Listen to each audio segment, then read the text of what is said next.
Hey everyone, it's Simi Shaw, and welcome to Trailblazers. Through this series, we bring you trailblazing by South Asians and for South Asians. We're the torchbearers, sharing the stories of the leaders and innovators lighting the way across the South Asian diaspora.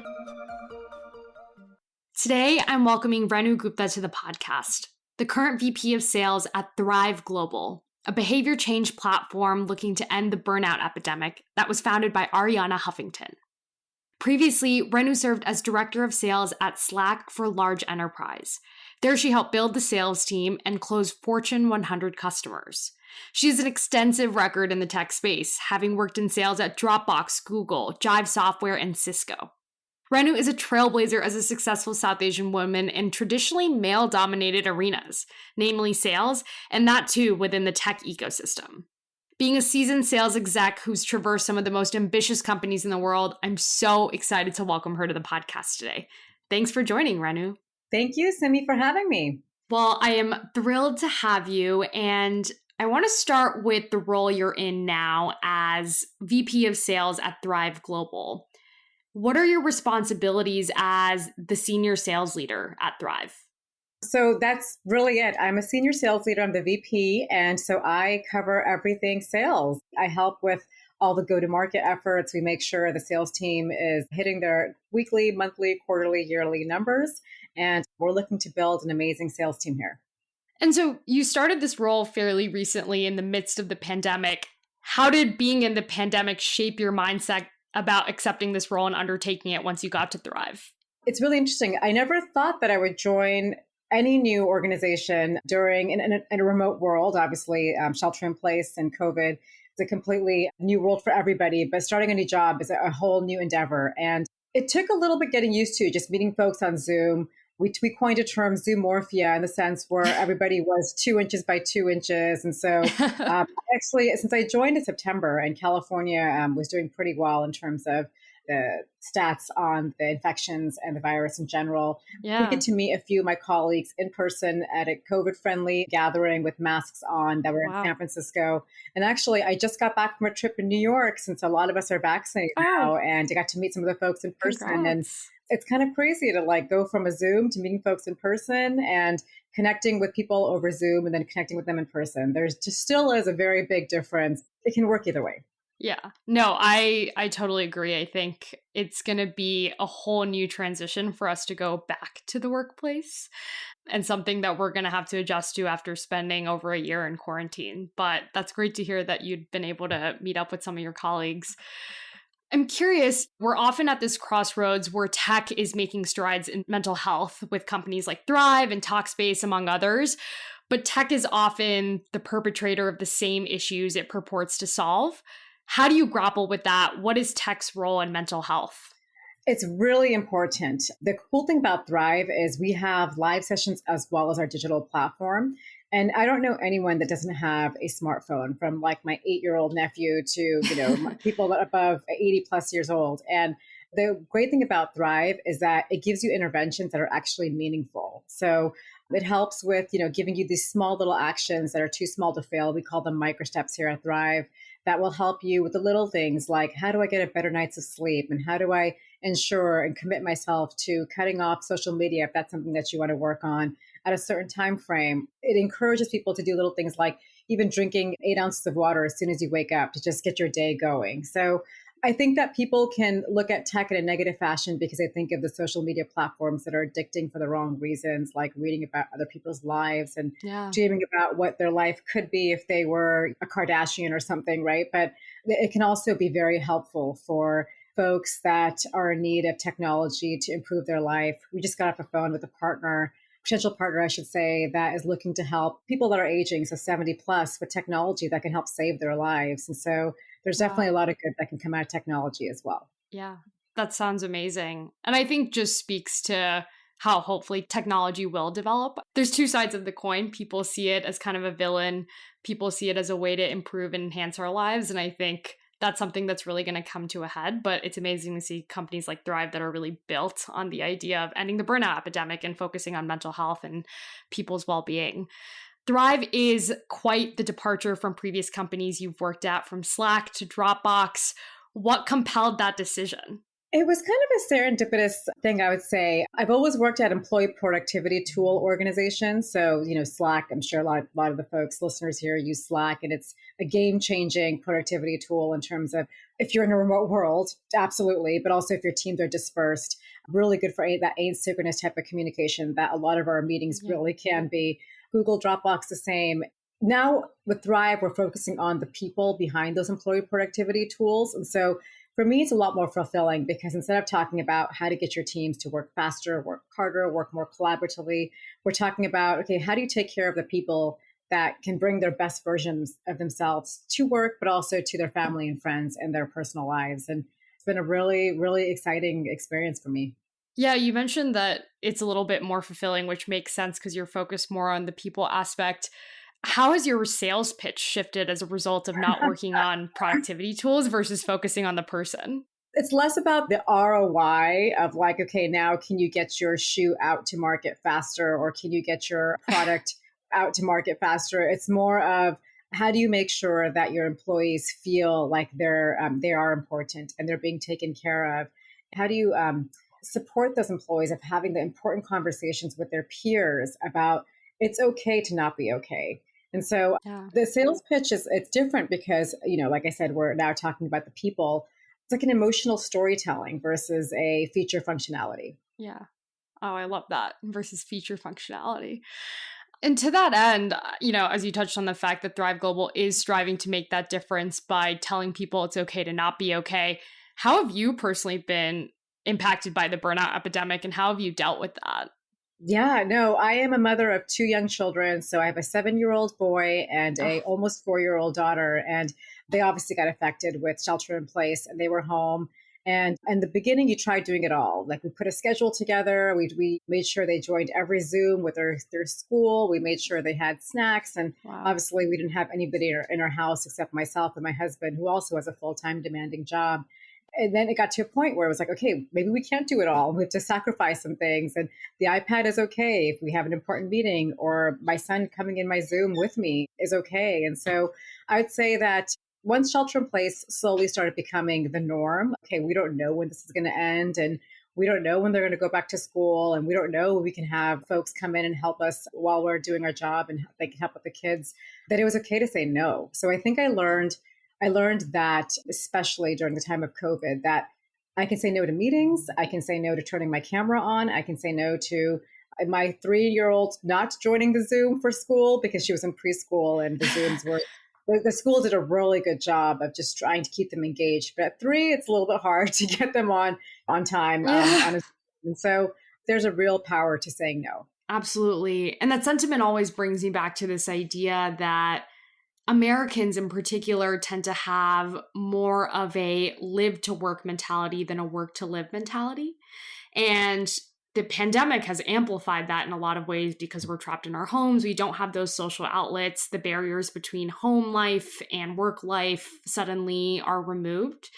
And it's really forced us to grapple with what our priorities need to be and how we take care of ourselves. So hearing how you've dealt with that and progressed in that realm is really nice and inspiring, to be honest, particularly just being a seasoned exec and a working mom of 2. Yeah. It's a catch-22 sometimes. Sometimes you will learn to say no because of your experience versus, just saying no. And so it comes with the experience for sure. Yeah, definitely. So I do want to spend a little bit of time on some of your previous experiences at some of these major tech companies in the space. Slack is a pioneer in workplace communications and productivity platforms, as you mentioned. And when the pandemic drove many companies to remote work, Slack saw an increased need for software tools that would help people stay in communication and keep businesses afloat. How did the pandemic affect the premise of your work at Slack? What I loved about my time at Slack, especially during that time, was we always knew the beauty and the importance and just the ease of use with Slack as a Slack employee. I always used to tell my customers, Slack uses Slack the best because we know about the tips and tricks and we use it, obviously. We never got any internal emails. So it was all through Slack, which I loved. And what I loved about the pandemic was because these large organizations, which is what we were working with while I was there, my team was, we're now saying, okay, 100% of my workforce is going to be remote, whereas before it was 10% or 5% or maybe even like less than 5%. And they needed a solution that solved for that. They thought of Slack, and it was so cool to help these organizations transform into a more productive asynchronous environment. And so I will say that the month of March was scary for the world, and it was for all reasons. There's so much changing really quickly.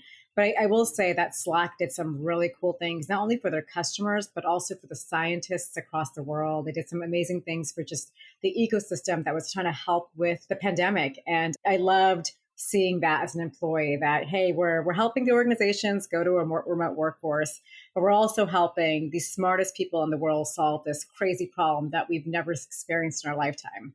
Yeah. Wow.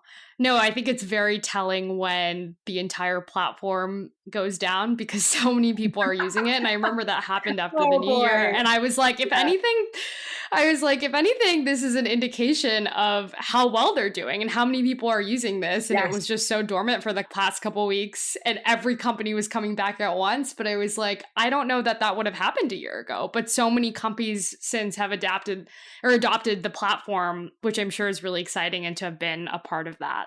Yeah, it was January 4th of 2021, and I was not there. So I didn't have to experience that. I didn't experience it as a user, which was kind of scary. But I know the protocols they have in place, I'm sure, and they resolved it pretty quickly. I know that they were all over there working hard to get it done. So. Yeah, absolutely.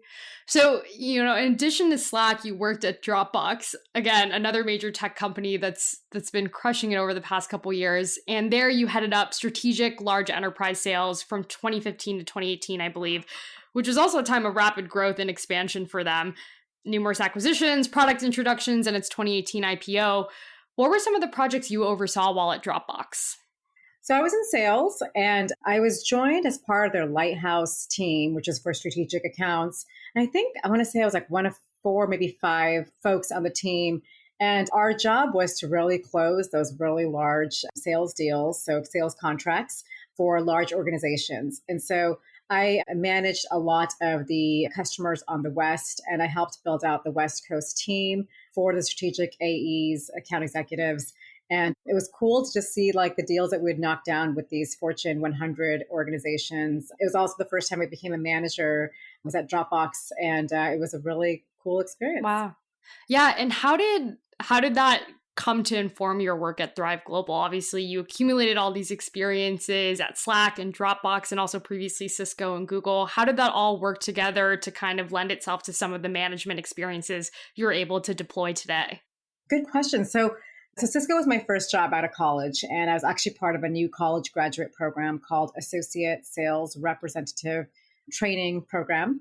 And really the goal of that program was an 18-month really on-hands training for 25 ASRs, what our names were, where they trained you to be a field sales account executive. So that was my first just like view into the world of sales. And it was exceptional training because at the time, John Chambers was the CEO and he was a salesman at heart. And so the Cisco, I don't know what Cisco's like today. I haven't worked there in many, many years, but the Cisco that I joined was very driven by sales. And so I got to see just how impactful sales can be on the bottom line. And of course, I managed the smallest accounts while I was there because I was such a new college graduate.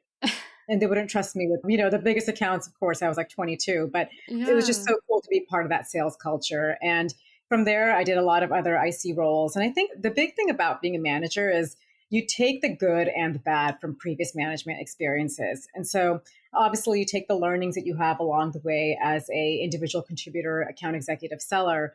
But I really had some exceptional managers and some not so exceptional managers along the way that I've learned from a lot. And I try to use what I can and as much as I can from the really good managers that I've had to be a good leader.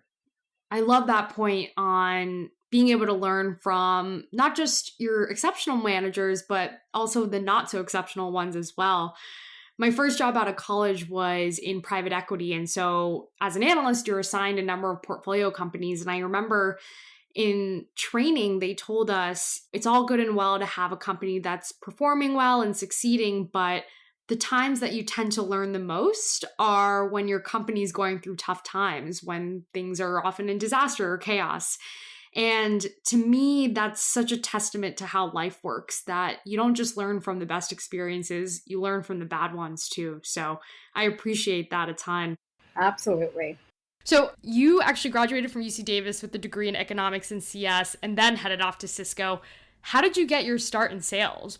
Good question. I graduated with econ and I did a minor in computer science and from UC Davis.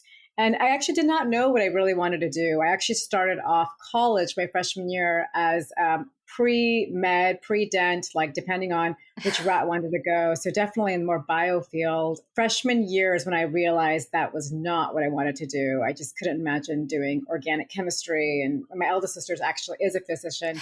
And I did see all the hard work she did with medical school and rotations and all that good stuff. And I decided really early on that I didn't want to pursue that. And so my dad at the time said, I think that there's a natural knack in this family for computer science. You should give it a try and see if it's something that you want to pursue. And so I did. And I didn't want to have to go back and do all the math that was required of a computer science major. And so I actually completed the minor, which was still all the programming coursework, which he was true. He was right. A lot of us in my family have this natural knack for programming, which is kind of funny and weird. But Wow. when I graduated, I didn't know what I wanted to do. And there was a career fair in San Jose. Back then, there was in-person career fairs. I don't know if that's still a thing, where there was booths of the companies that were looking for hiring different roles. And there would be a career representative from that company that would be selling their roles to different people that are handing out their resumes, physical copies of a resume. And I printed out a bunch of copies. I had my older brother drive me because I didn't and don't like driving till this day. And him and I both went to the Women's Career Fair, and we actually departed ways once we got to the career fair. So he went to the Cisco booth first, and I went the other direction. And then when we met up, he's like, "Hey, Cisco's hiring for this new college graduate program. You should totally go apply." And so that's how I did. And the woman there, her name was Amelia. I still remember her name. Really a nice woman. And she was like, "We'd love to interview you. You have the right credentials." And from there, the rest is history. Got to go fly out to North Carolina for this intense interview round. I think they had like 2,000 applicants. They're picking 25 people. It was an amazing experience once in, because it was literally 25 people who I probably still keep in touch with. I mean, this was 18 years ago. I probably still keep in touch with like 5 to 8 people pretty regularly. And so just a really good experience, and just learning about what it is to be a salesperson. From back then, solution selling was huge. There's always like a what's new. There's always like a new way of selling. And so solution selling was a big one back then. They taught us how to do with Cisco different products and solutions. And they also taught us presentation skills. They taught us food etiquette skills. So how do you have a customer, a client dinner, and how do you hold a fork? And just like the basics, but the fun things about being a salesperson. So 18 months, it was awesome. That was my intro.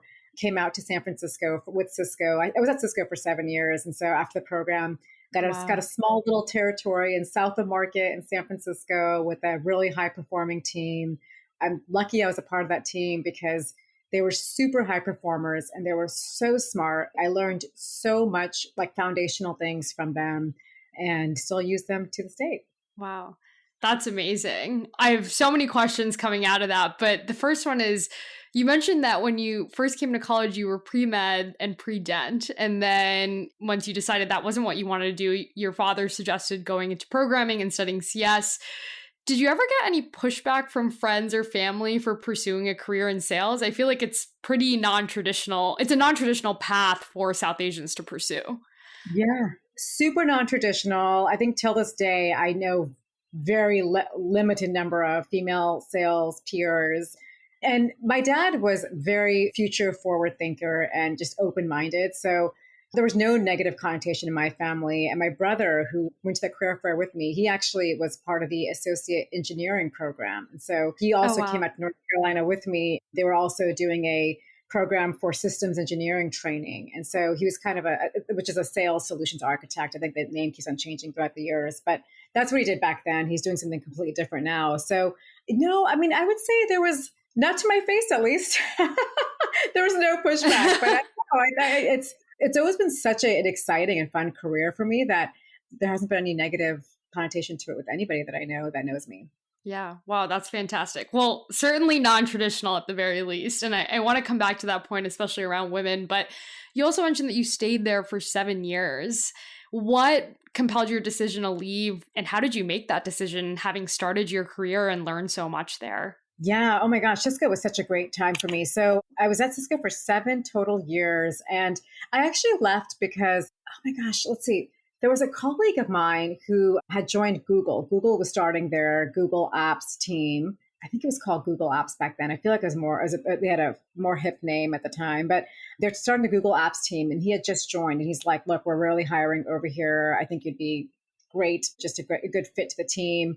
And so I thought, you know what? It's Google. How can I not apply? And I have an in terms of like, Google is still obviously a really in demand organization. But I feel like back then, for me at least, it felt like very, very in demand. So having an in was just huge. And so I put my name in the hat and obviously got the job. Well, not obviously, but eventually I should say I got the job. And it was a tough decision for me to say like Google or Cisco, because Cisco had such great friends. I had a really good manager at the time as well. It just, I just couldn't say no to Google. It was one of those things where it's like, well, I have the job. Yeah. I mean, Google, I've heard phenomenal things. My sister-in-law at the time, I think she was still working there as well. And so anyways, I couldn't say no. And I took the leap. Yeah, that's super, super interesting. And obviously it worked out very well. You're leading sales now at an incredible organization. Something I'm curious about is I think that's a decision that many early careers and people just generally have to make over the course of their life about deciding whether or not to leave an organization. What are some of the key things you try to consider when making that decision? And obviously it's one you made also fairly recently, having joined Thrive. Yeah. I think there's a lot of things to evaluate and everyone's got their own criteria. For me, it's upward growth. What else can I learn from here? Hopefully I will be a forever learner. I love to learn new things. I love to learn new things from people. I love to experience new sales cycles, experience new customers. And so that's my first criteria is like, what does that growth look like for me at this organization? And then where can I stretch myself? So if I'm not stretching myself in different ways, so meeting new people is obviously the first thing, but also just getting on projects that are outside of my role. So I love to do cross-functional work. And for me, it's if I'm not doing that work that feels fulfilling to me, then it's time for me to think about something else. And so I think those have been like my two main things. If I'm not learning and if I'm not being stretched, that's when I know that it's maybe potentially time for me to start thinking about what's next. Yeah, absolutely. And you mentioned that point around upward growth, which I think is super important because what I recently found out doing some reading and actually listening to the How I Built This by Guy Raz podcast is a surprising fact is that people who often make for the best CEOs and entrepreneurs are those with backgrounds in finance or sales. And the example I always like to point to nowadays is Tope Awatana of Calendly, who got his start selling alarm systems door to door. Is that a role you ever see yourself scaling to? Never say never. Yeah, never say never. I mean, I think that what I love about my time at Thrive, and again, it's been only, I want to say 8, maybe 9 months at this point, but I have put my hands in so many different projects and so many different just things that I've seen like the direct impact on. And it's so exciting. It's like I feel like I'm a kid in a candy store at this organization because I feel like we're having profound effect on the organizations that are our customers, which is very exciting and very fulfilling for me.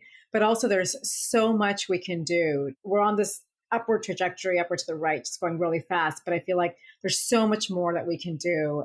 Our CEO, Ariana Huffington, is very much like, go, do it, love it, go do it. And so I love that as well, because I feel like I can test and play around with things that I haven't had the opportunity to in the past. Yeah, absolutely.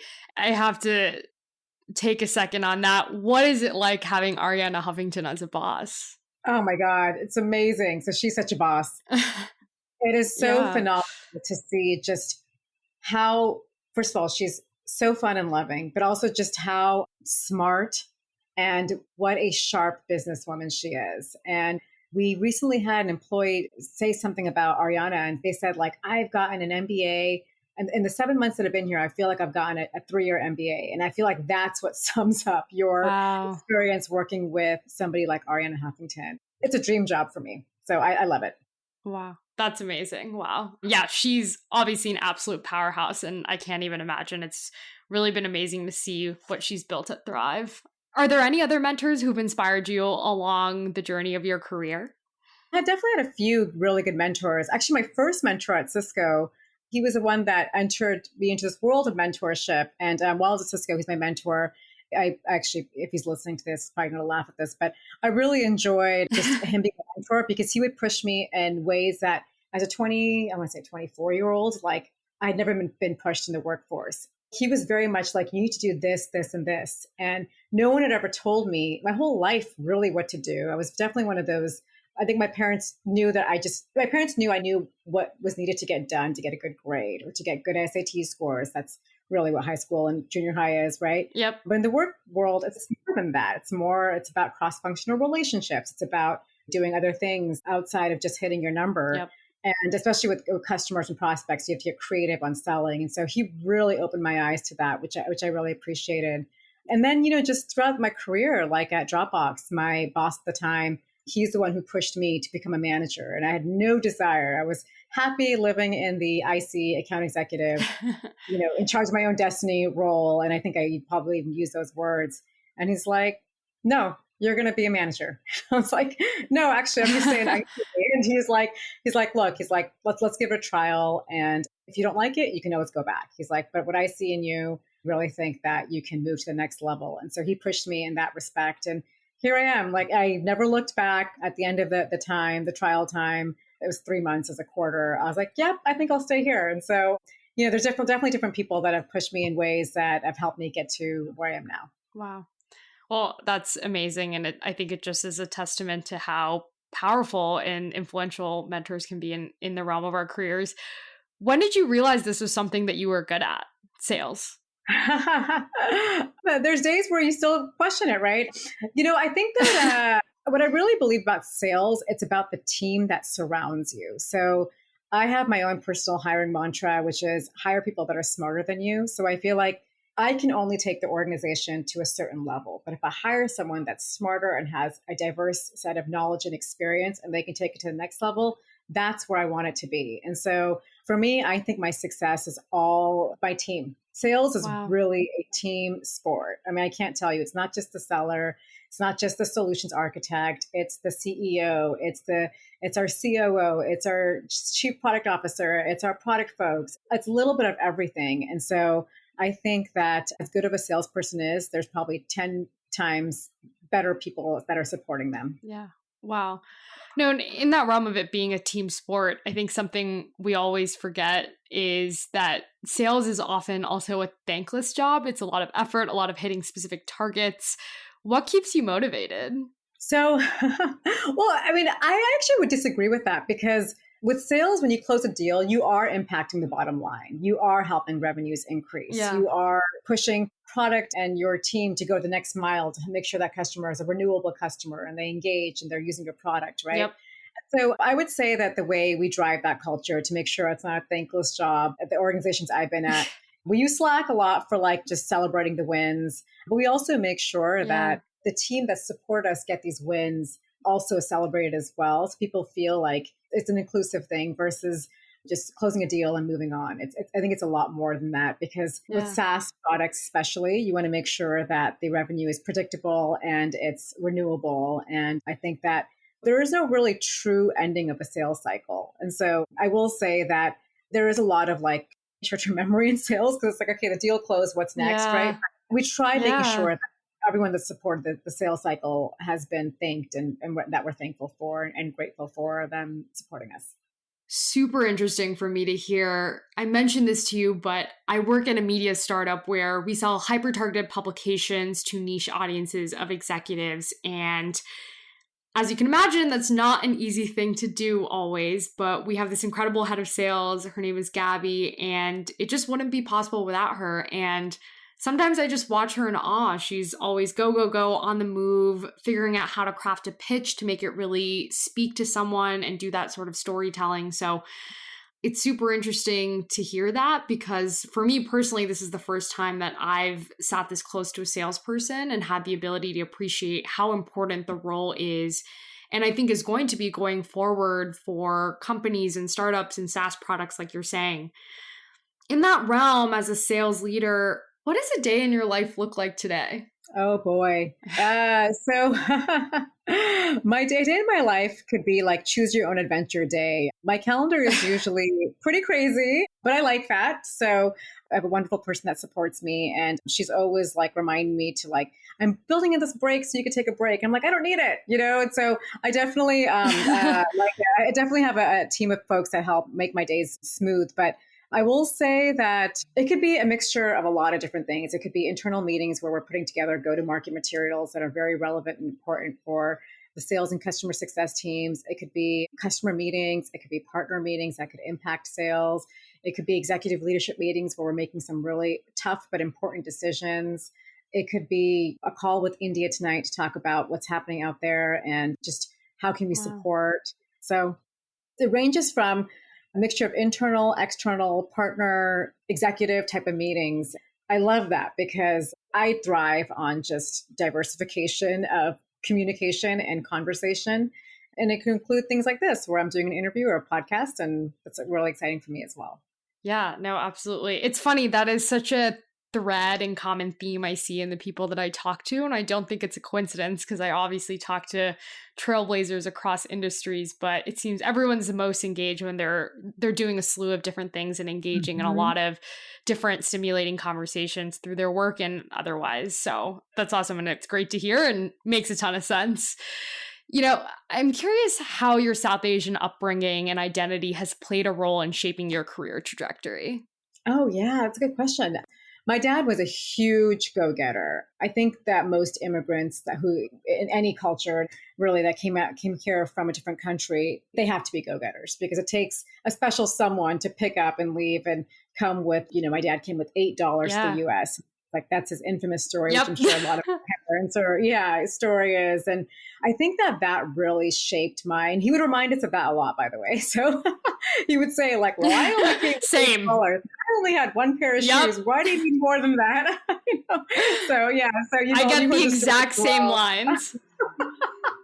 Yeah. So I will say like going back to his very rural, very poor village in India, really set like, okay, no, you didn't come from a city in India where they were recruiting people to come to America. You actually had to figure out a way to come to America, right? And so that's really helped to shape like, okay, if he can come and do that and build what he built and I'm one of 7 children, like 7 successful children that have established their own, I know I can do even something much smaller where I've had such a bigger foundation to jump off from, right? Like, I mean, think about where he had to go to get landed based on like compared to where we are and where we can go. And then even my kids, like just seeing the trajectory that they're on, like they're already in like the best school in San Francisco. And, it's like everything is like catered to them versus, even for us, there was a little bit of struggles here and there. So, and he opened the world up to us of, what a corporation is. He worked for like the IBMs and the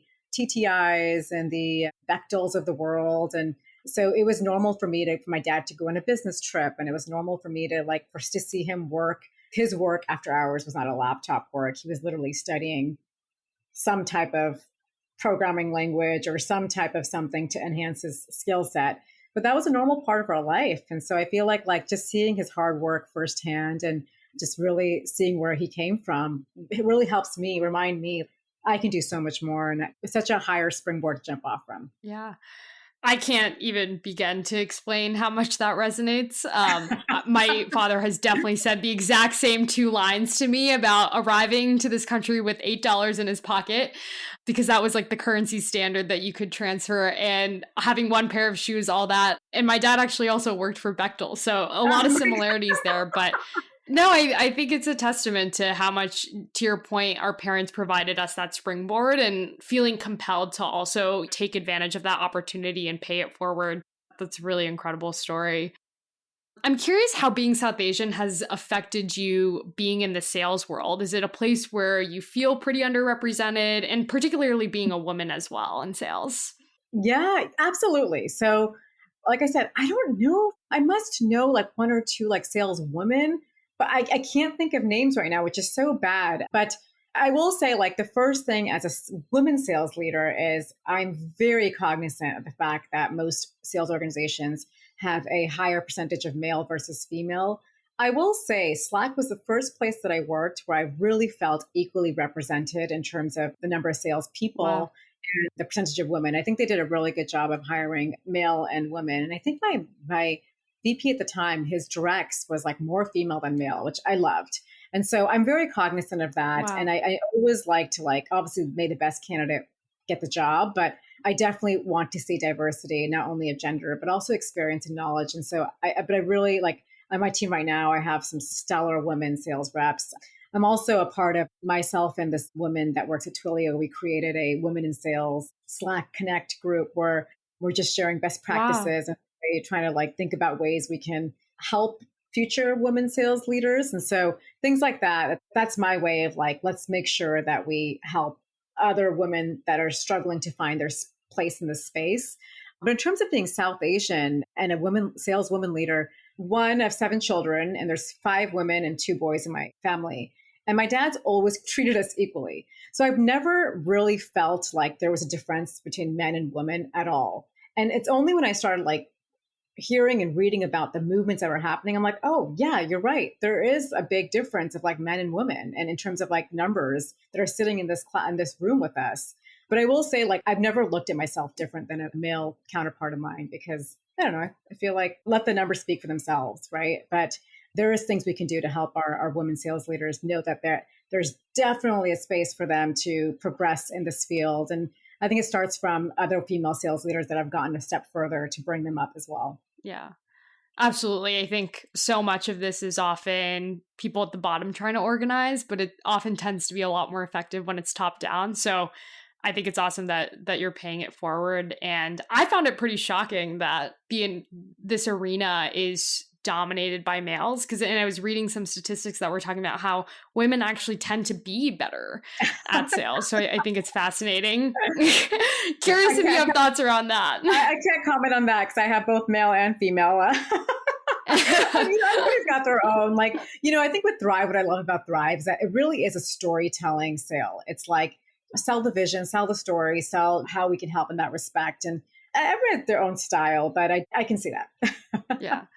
I'm curious in that realm of storytelling, I think increasingly that's what we're being told to do in our careers and the jobs that we hold and the products that we're selling. And oftentimes we're selling ourselves.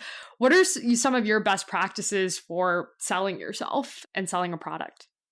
Be authentic, be genuine. I think that when you're not genuine or authentic, it's very clear. It's like, do you really believe that? Or are you just saying that? And so I always tell my sales reps, like, if there's something that resonates with you that you want, that's Thrive related, of course, that you want to talk about, like some micro steps, some journey that you're on that you would be okay and want to share it, but share it if it's only true. You don't want to be an ingenuine sales rep, not just for Thrive's sake, but like just for this is your network that you're building and this is your brand. And so I think that's the big thing that I tell my team is like, just be authentic. Yeah, absolutely. I love that. That's fantastic. So I'm curious, you're at Thrive now, you've done Slack, Dropbox, Google, Cisco, and you've achieved a great deal in your career. What's been your proudest moment? Oh my gosh. The first thing that came to my head was my son scoring his first goal in soccer. I don't know. I mean, like career moment. I'm not sure. I mean, I think that there's been so many. I mean, different jobs, different places, different meanings. That's a hard one. I don't know if I have one in particular. I think going back to the very beginning, getting chosen to be one of the 25 that get to fly out under Cisco. Cisco's got a great brand as well, especially at the time. Yeah. That was a proud moment. Getting through the Google interview process and getting the job, that's a proud moment. Having an interview with Ariana Huffington and getting the job, that's a proud moment, right? I mean, there's been so many good ones, like closing the largest, as an AE, closing the largest deal at Dropbox and like holding that record for some time. Like that was a proud moment. Seeing my team at Slack break every record over and over again about biggest deal, biggest contract size, blah, blah, blah. Those are proud moments. Like there's been so many good ones. I mean, I don't know if I could pick one especially.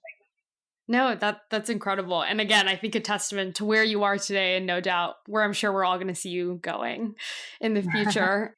The last thing I wanted to ask you about is, I always like to frame this a little bit differently, but looking back on your career, if you could have given advice to your younger self, what would you have said? Trust your gut. I think that's what I would have said because I lacked experience. Obviously, when you come out in the workforce, that's the number one thing you lack is experience because you can't lie about the number of years you've been in the workforce. And there was a lot of times where I was not confident in like trusting my own thoughts or my own strategy about like, getting a deal done or doing a certain something in a project or whatever it was. And I would tell myself, like, you have good instinct and just trust yourself more. I think that's the main thing that I can look back and really think that I would change about being younger. Yeah. Well, definitely something that is useful for me to hear as an early career, and I'm sure will be also for our listeners. Renu, I just want to say thank you so much for joining me on the podcast today. It's so fascinating to hear about your career trajectory, all the amazing places you work and the work that you've done and the way that you're working to break barriers for other women in this field. So really appreciate you taking the time. Thank you, Simi. This was so fun to go down memory lane. This is a podcast from Trailblazers Media. For more content on South Asian trailblazing, follow us at South Asian Trailblazers on Instagram and Facebook.